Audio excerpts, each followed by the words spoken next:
नमस्कार, स्वागत है आपका देश के पहले एम्प्लॉयमेंट और स्किल की बात करने वाले news channel skill India mart पर। मैं बलराज सिंह आज आप सबके सामने फिर से उपस्थित हूँ एक नई वीडियो लेकर, एक नया आरएफपी लेकर। दोस्तों, बहुत समय बाद आप लोगों से मुलाकात हो रही है। रीज़न, मुझे महाराष्ट्र जाना पड़ा था एक ऑफिशियल विजिट पे, लेकिन मैं महाराष्ट्र का उल्लेख यहाँ क्यों कर रहा हूँ, क्योंकि महाराष्ट्र के लोगों ने जो मुझे प्यार दिया है वो मुझे याद रहेगा।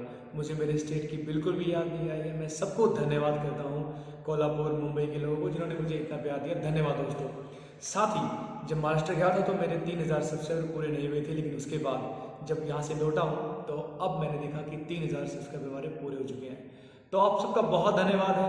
आप लोगों का प्यार जो मुझे मिल रहा है दोस्तों, इससे मेरी जो मेहनत है वो रंग लेके आ रही है, ये मुझे एहसास हो रहा है। ज़्यादा वक्त ना लेते हुए बात करते हैं आज के आरएफपी की। एनएसडीसी ट्रेनिंग पार्टनर के लिए ये आरएफपी है जो कि आप पहले देख चुके हैं कई स्टेट्स में। नाम है समग्र शिक्षा। जी हाँ, समग्र शिक्षा में भारत में हर स्टेट के सरकारी स्कूलों में काम करने का मौका मिलता है ट्रेनिंग पार्टनर ऑफ एनएसडीसी को। इसी कड़ी में जम्मू कश्मीर के लिए ये आरएफपी लॉन्च हुआ है, जिसमें 64 स्कूलों में एग्रीकल्चर, पावर सेक्टर जैसे 6 सेक्टर के अंदर काम करने का मौका मिल रहा है 64 सरकारी स्कूलों में।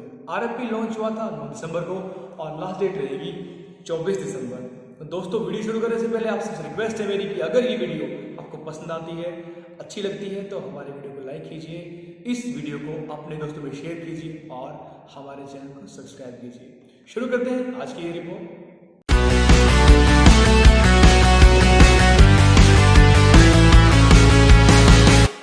धन्यवाद बलराज जी। स्किल इंडिया मार्ट में आप सबका स्वागत है। आज हम एक नई वीडियो के साथ आए हैं, एक नए आरएफपी के साथ आए हैं। ये आरएफपी की वीडियो हम पहले भी कई बार पोस्ट कर चुके हैं। अलग अलग स्टेट के लिए अलग अलग आरएफपी निकलता है, कुछ कंडीशंस चेंज हो जाती हैं। आज उसी एक स्टेट जम्मू और कश्मीर के लिए आरएफपी निकला है, आपको स्क्रीन पे दिखाई दे रहा होगा। हम आपको पहले भी बता चुके हैं कि समग्र शिक्षा जो मिनिस्ट्री ऑफ एचआरडी होता था, आजकल एजुकेशन मंत्रालय है, उसने एक आरएफपी निकाला है जिसकी लास्ट डेट 24 दिसंबर होगी। और ये 64 स्कूल्स अलग अलग सेक्टर में अलग अलग जो ओवरऑल मेंशन किए हुए हैं वहाँ पर निकाला गया है। ठीक है दोस्तों, इस आरएफपी को गो थ्रू करते हैं, क्या क्या इसकी रिक्वायरमेंट है, कौन कौन से एनेक्चर आपको फिल करने हैं, क्या इसकी एलिजिबिलिटी होगी, क्या डॉक्यूमेंट होंगे, ऑनलाइन आप इसको कैसे सबमिट करेंगे और इसकी फीस क्या होगी। ठीक है दोस्तों, सबसे पहले टेंटेटिव डेट 9 तारीख को ये आरएफपी पब्लिश किया गया है। अगर प्री बिड आपकी कोई भी क्वेरी है तो वो 14 दिसंबर तक आप दे सकते हैं और लास्ट डेट 24 दिसंबर को होगी। ईवाई का इवैल्यूएशन 8 जनवरी को किया जाएगा। जो लोग भी सिलेक्ट होंगे उनको मेल के द्वारा इन्फॉर्मेशन दे दी जाएगी। ठीक है दोस्तों, नेक्स्ट पॉइंट पे अगर मैं बात करता हूँ डेट्स के बाद, ये आरएफपी के अंदर आपको पता है, मैंने बताया कि ये समग्र शिक्षा के नाम से प्रोजेक्ट है। एनएसडीसी पूरे इंडिया के अंदर चला रही है। जम्मू कश्मीर में ऑलरेडी 553 स्कूल्स के अंदर ये चल रहा है और अभी के लिए जो आरएफपी आया है, ये आरएफपी और कुछ स्कूलों को ऐड करने के लिए लिया गया है। ठीक है दोस्तों, उसके बाद अगर मैं बात करता हूँ किस किस सेक्टर के किस किस जॉब रोल के लिए होगा, दोस्तों एनएसडीसी अप्रूव ट्रेनिंग पार्टनर के लिए 6 sector, agriculture, automotive, health care, plumber, power और sports. Job role 9th 10th के लिए और 11th 12th के लिए अभी डिसाइड करना है। एग्रीकल्चर में स्कूल्स आपको दिखाए गए हैं 17, ऑटोमोटिव के अंदर 14, हेल्थ केयर में 14, 23 प्लम्बिंग में, पावर में 7 और स्पोर्ट्स के अंदर 6 स्कूलों को शॉर्टलिस्ट किया जाएगा। ठीक है दोस्तों, कुछ टर्म एंड कंडीशंस बता देते हैं कि इसमें ट्रेनिंग पार्टनर्स को क्या मिलता है। पहले भी हम लोग कई बार इस पर वीडियो बना चुके हैं, फिर भी हम आपको अपडेट कर देते हैं। ट्रेनर डेवलपमेंट, यानी कि आपको एज पर जो गाइडलाइंस है उसके आधार पर आपको ट्रेनर की क्वालिफिकेशन के आधार पर मैनेज करना होगा। ट्रेनर की सैलरी जो स्टेट गवर्नमेंट्स ने निर्धारित किया उसके अनुसार, जो टीपी का कोऑर्डिनेटर होगा उनको भी सैलरी, ट्रेनिंग डिलीवरी का सारा यूटी करेगा।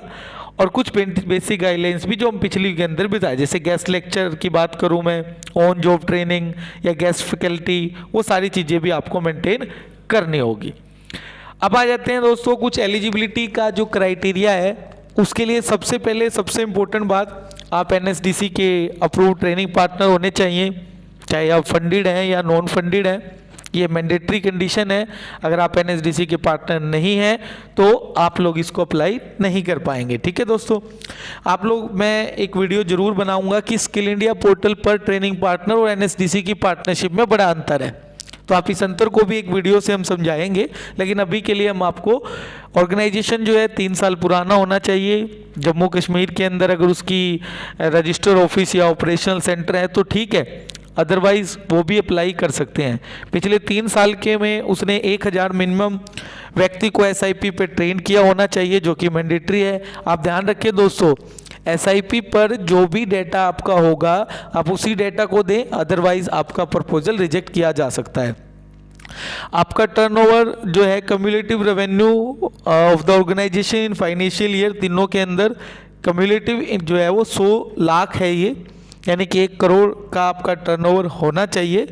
और जिस भी सेक्टर के लिए आप अप्लाई करें वो सेक्टर जो है वो आपकी टर्म लिस्ट के अंदर होना चाहिए। क्योंकि देखिए दोस्तों, जब कोई भी एनएसडीसी पार्टनर बनता है तो वो कुछ सेक्टर सिलेक्ट करता है, 2, 3, 4, 5, और उसके बाद अगर वो अपनी ज़रूरत के हिसाब से नए सेक्टर को ऐड भी कर सकता है। लेकिन अगर वो सेक्टर उसकी इन 6 सेक्टर जो यहाँ पे जिनके लिए एग्रीकल्चर हेल्थ में मांगा गया है, अगर वो पार्टनर की टर्म शीट में वो सेक्टर नहीं है और ना ही सेक्टर एडिशन में है, तो वो अप्लाई करने का कोई फ़ायदा नहीं होगा, वो रिजेक्ट कर दिया जाएगा। ठीक है दोस्तों, अब बात करते हैं इवैल्यूएशन कैसे होगा। कुछ मार्किंग दी गई है 50 नंबर की, जिस पर आपको मार्क्स मिलेंगे।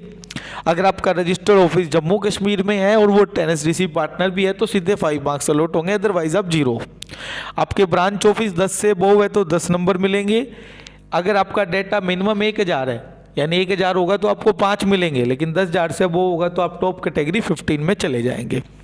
इसी प्रकार से आपने प्लेसमेंट एसआईपी पे कितना कंडक्ट किया है उसके आधार पर आपको 10 मार्क्स मिलेंगे। ठीक है दोस्तों, मेमोरेंडम यानी जिन जॉब रोलों को आप प्रपोज कर रहे हो उन जॉब रोलों में आपके पास इंडस्ट्री कनेक्ट अगर 10 से ज़्यादा है तो आपको पूरे 10 नंबर मिल जाएंगे। ये 5 जो है वो क्राइटेरिया है एलिजिबिलिटी के लिए। ठीक है दोस्तों, कुछ अदर टर्म में आपको बताया गया है कि भाई इन 6 जो सेक्टर्स हैं, इनके अंदर जो 6 जॉब रोल हैं उसमें से देखिए 17 स्कूलों के लिए एक ही पार्टनर सिलेक्ट होगा, लेकिन टोटल 3 पार्टनरों को शॉर्टलिस्ट किया जाएगा। उन 3 पार्टनरों को प्रेजेंटेशन के आधार पर एक को टारगेट दिए जाएंगे 17 स्कूल। इसी प्रकार से देखिए हर एक सेक्टर के लिए 6 के 6 सेक्टर यानी कि टोटल 18 पार्टनर को शॉर्टलिस्ट किया जाएगा। 18 पार्टनर में से फाइनल के अंदर सिर्फ 6 ही लोगों को ये सारे स्कूल एलोकेट कर दिए जाएंगे। इसकी लिस्ट आपकी स्क्रीन पे दिखाई दे रही है। ठीक है दोस्तों, नेक्स्ट पॉइंट पर अगर मैं बात करता हूं तो अप्लाई कैसे करना है। देखिए दोस्तों, अभी आपको पता है कि कोरोना काल चल रहा है तो हार्ड कॉपी सबमिट नहीं होगी, आप इसको सारा सॉफ्ट कॉपी के अंदर सबमिट करेंगे। Email ID schoolprojects@nsdcindia.org। ठीक है दोस्तों, हाई रेजुलेशंस के अंदर स्कैन करें, कोई भी ब्लर आपका नहीं होना चाहिए। टीपी मैक्सिमम 5 सेक्टर के लिए अप्लाई कर सकता है। इसके लिए अलग अलग फीस है। 5,000 रुपये की फीस अगर वो 3 तक करता है तो 4, अगर वो एक ऐड कर देता है तो 8,000 और पूरे 5 के लिए अप्लाई करता है तो 10,000 की फीस। उसको एक लिंक दिया गया है ऑनलाइन एसबीआई का, इस लिंक पर वो अपनी पेमेंट कर सकता है अपने सेक्टर के हिसाब से। ठीक है दोस्तों, उसके बाद जो डॉक्यूमेंट आपको सबमिट करना कंपलसरी है, कवरिंग लेटर के अंदर एनेक्चर 1 की सारी डिक्लेरेशन आप लगाएंगे। प्रपोजल में 2.1 और 2.2 एनेक्चर में अभी आपको वीडियो में दिखाऊंगा।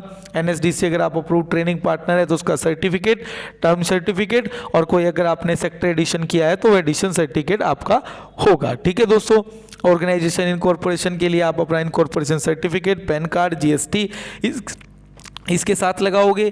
3 साल का आपका फाइनेंशियल्स और साथ में आप अपना टर्नओवर सर्टिफिकेट भी लगा सकते हैं। उसके अलावा अगर आपके पास कोई भी वर्क ऑर्डर है वो भी आपको लगाना होगा और साथ में आपको फीस की लिस्ट भी आपको लगानी होगी। ठीक है दोस्तों, अब आपकी स्क्रीन के सामने जो एनेक्चर 1 की बात हुई थी ये आपको अपनी लेटर हेड पे लेना होगा। ये एक प्रकार से डिक्लेरेशन है, इसमें आप अपने ऑर्गेनाइजेशन की डिटेल लिखेंगे और डिक्लेयर करेंगे कि मैं इसने प्रपोजल भर लिया और मैं इस प्रपोजल के अंदर सारा एलिजिबल हूँ। ठीक है दोस्तों, नेक्स्ट पॉइंट, अनेक्चर 2 ही अनेक्चर और होंगे, अनेक्चर 2.1 और 2.2।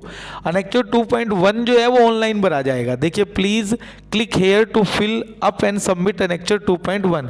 ये ऑनलाइन सबमिट होगा और ऑनलाइन ही इस पर क्लिक करने के बाद ही आपको ये फॉर्म दिखाई देगा। ठीक है दोस्तों, एनेक्चर 2.2 के अंदर आप जो ब्रांच ऑफिस दे रहे हैं, आप ध्यान रखें, अगर कोई ब्रांच ऑफिस आप यहाँ पर जम्मू कश्मीर के अंदर दिखा रहे हैं तो साथ में आपको उसका रेंट एग्रीमेंट और बिजली का बिल और हो सके तो उस ट्रेनिंग सेंटर्स की फ़ोटो भी साथ में आप अटैच कर दें और स्पोक का ईमेल आईडी भी आप लोग दिखा दें, ताकि वेरिफिकेशन की जा सके कि ये सेंटर्स आपके ही हैं। सेंटर्स चाहे आपके ब्रांच ऑफिस हो, सेल्फ ओन्ड ऑपरेटिंग सेंटर, दोनों में से एक होना जरूरी है। फ्रेंचाइजी को ये कंसिडर नहीं करेंगे। ठीक है दोस्तों, लास्ट में लेक्चर 3 के अंदर वो 64 स्कूलों की लिस्ट है, 1 बाय 1 आप देख सकते हैं कि कौन से स्कूल के अंदर कौन सा जॉब रोल और कौन सा सेक्टर अवेलेबल है। तो इस पूरी लिस्ट को हमने आरएफपी को भी साथ में अपनी वीडियो के साथ अटैच कर दिया है। 64 के 64 स्कूल्स को इस लिस्ट के अंदर आपको लिस्ट मिलेगी। ठीक है दोस्तों, तो आप अपने स्कूल को भी देख सकते हैं, उसी हिसाब से आप अप्लाई कर सकते हैं। ठीक है दोस्तों, धन्यवाद दोस्तों। ये था एक नया आरएफपी समग्र शिक्षा के अंतर्गत। आगे भी हम जो भी आरएफपी आएगा स्किल डेवलपमेंट का, उसको इसी तरह अपडेट करते रहेंगे। इस चैनल के साथ बने रहने के लिए आपका धन्यवाद। दोस्तों कैसे लगी आपको वीडियो? मुझे आशा है हमेशा की तरह आपको ये वीडियो पसंद आई होगी। आपका प्यार, आपका फीडबैक, आपके कमेंट्स मुझे मिलते रहे, यही आपसे आशा है। अगली बार फिर मुलाकात होगी आपसे एक नई जानकारी के साथ, एक नई वीडियो के साथ। तब तक के लिए नमस्कार दोस्तों।